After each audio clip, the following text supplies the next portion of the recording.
In June, Sony released the official design of the PlayStation 5, but with the holiday 2020 release date, many questions still remain. I wish I had a good idea of how much the Xbox and PlayStation are going to cost, because I do feel like that could be a major pinch point. Some of the games look really cool. They're really high quality. It's like, this console is going to be at least $500-$600, it looks like. If it's very expensive, it might deter people from getting one or the other. Former president of Longhorn Gaming, Austin Espinoza, spoke optimistically about what these next-gen consoles could do for the esports industry.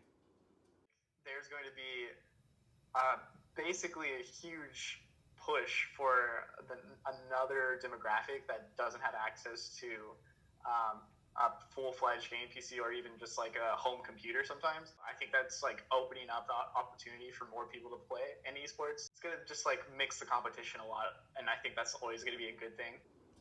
While the introduction of these next-gen consoles may lead to a rise in console gaming and esports, Concordia coordinator and coach Marc Valdoria is not so sure it'll happen so soon.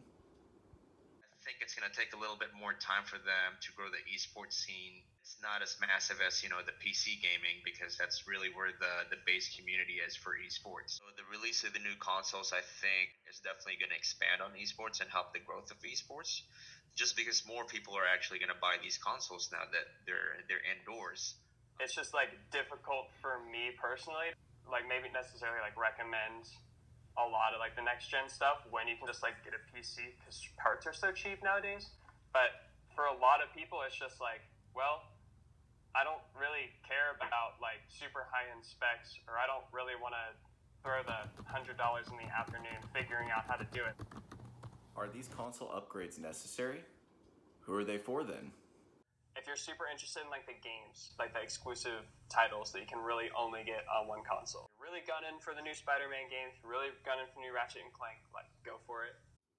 So the age-old question remains, which console's right for you? All interviewees said that it comes down to personal preference, what you already have. But most of all interviewees said that if you're looking to upgrade, go for it.